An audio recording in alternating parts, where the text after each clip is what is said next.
చేయాలంటే భార్యాభర్తలు ఇద్దరు కూడా ముందు మాట్లాడుకోవాలి. వాళ్ళిద్దరికీ అలర్జీస్ ఏమైనా ఉంటే అవన్నీ అవాయిడ్ చేసుకోవాలి. ఇద్దరు కూడా ఎక్కువ తిని ఉండకూడదు, అట్లనే బాగా ఆకలిగా కూడా ఉండకూడదు.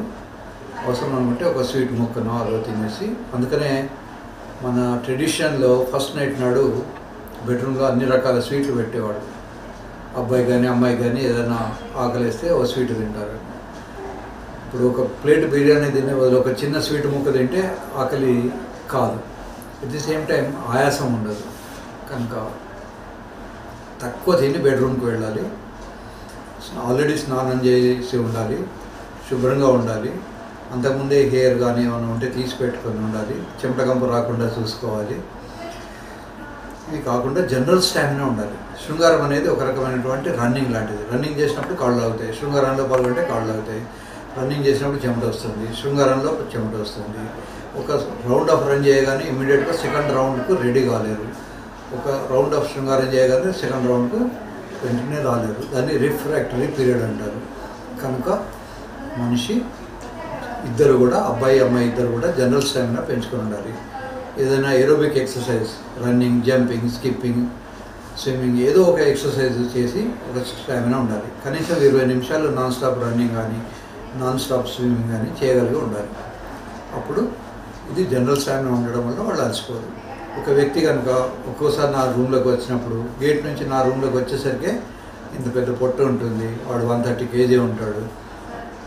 కూర్చున్న తర్వాత పేరు కూడా చెప్పడానికి 5 నిమిషాల తర్వాత చెప్తాడు.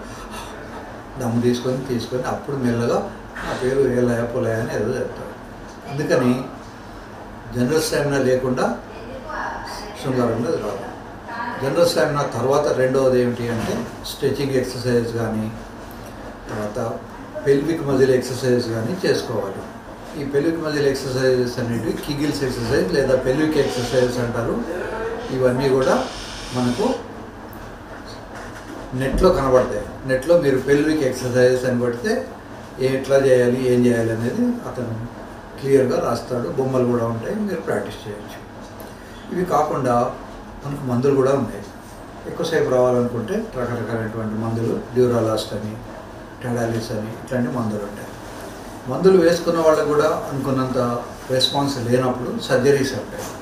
దీంట్లో చిన్నపాటి సర్జరీస్ నుంచి పెద్ద సర్జరీస్ దాకా ఉంటాయి. చిన్న సర్జరీస్ ఏమిటి అంటే అసలు సర్జరీ లేకుండా కొన్ని ఇంజెక్షన్స్ ఉంటాయి. అంగానికి ముందు భాగాన్ని గ్లాన్స్ అంటాం. ఈ గ్లాన్స్ చాలా సెన్సిటివ్గా ఉంటుంది.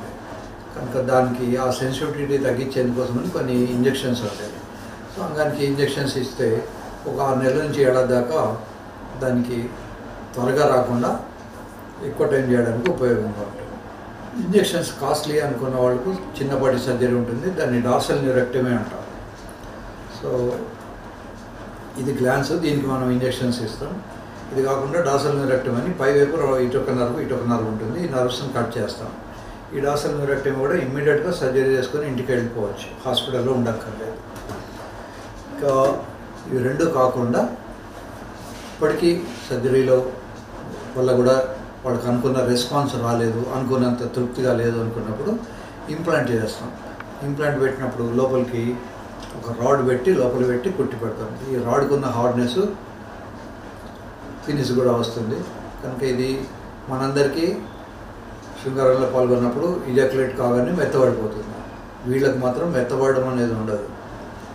కారేది కారుతుంది, కారినా వీళ్ళకి ఇలాగే గట్టిదనం కంటిన్యూ అవుతుంది. సో వీళ్ళు గంటలు చేసినా కూడా వీళ్ళకి ఏమీ ప్రాబ్లం ఉండదు. So that is basic. So medicines ఉన్నాయి, సర్జరీస్ ఉన్నాయి, దానికన్నా ముందు simple lifestyle changes, exercises ఉన్నాయి, సర్జరీ ఇష్టం లేని వాళ్ళకు ఇంజెక్షన్స్ ఉన్నాయి. There are so many things. కనుక ఫస్ట్ థింగ్ ఇస్ వెయిట్ కాకుండా చూసుకోవాలి. హెవీ వెయిట్ ఉన్నప్పుడు తొందరగా అలసిపోతారు, కనుక హెవీ వెయిట్ రాకుండా చూసుకోవాలి. ఆల్రెడీ వెయిట్ ఉంది, తగ్గించుకోవడం కష్టమవుతుంది అన్నప్పుడు ఫీమేల్ టాపర్ అనాలి. అమ్మాయి పైన కూర్చున్నప్పుడు కూడా మనకు శృంగారంలో ఎక్కువ టైం వచ్చే అవకాశం ఉంటుంది. తర్వాత స్ట్రోక్ కెపాసిటీ. ఒక వ్యక్తి స్ట్రోక్ అంటే గట్టిగా లోపలికి తోసేయడం.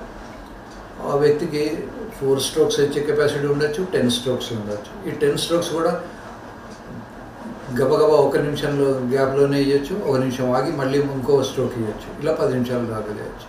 కనుక నెంబర్ ఆఫ్ స్ట్రోక్స్, మధ్య గ్యాప్ ఇచ్చుకోవడం. సామాన్యంగా అలా గ్యాప్ ఇచ్చినప్పుడు మరి మెయింటైన్ అవుతుందో లేదో హార్డ్గా అని అనుకోకుండా అప్పుడు అమ్మాయి స్ట్రక్చర్ను ఎంజాయ్ చేయడం నేర్చుకోవాలి. అమ్మాయి షోల్డర్స్ కానీ బ్రెస్ట్ కానీ ఇవన్నీ వెంట్రుకలు ఫేసు ఇవన్నీ ఎంజాయ్ చేస్తున్నప్పుడు అది మెత్తబడకుండా ఎరెక్షన్ కంటిన్యూ అవుతుంది. సో మందులు ఉన్నాయి, మందులు లేకుండా ఇవన్నీ కూడా ముందు ట్రై చేసి చూడండి. ఇవి పనిచేయని వాళ్ళకి మాత్రమే మందులు, తర్వాత వాళ్ళకి మాత్రమే సర్జరీ, మందులు పనిచేయని వాళ్ళకి. సో ఇది చాలా పెద్ద సమస్య, చాలామందికి ఉంటుంది. త్వరగా అయిపోవడం అనేది ఆల్మోస్ట్ 98-99% ఆఫ్ ది పీపుల్కి ఇదే ప్రాబ్లం. ఈవెన్ బాగా రోజు జిమ్కి వచ్చే వాళ్ళు కూడా ఈ ప్రాబ్లం ఉండొచ్చు. కనుక దీన్ని అర్థం చేసుకొని కంటిన్యూస్గా చేయడానికి అవకాశాలు ఉన్నాయి.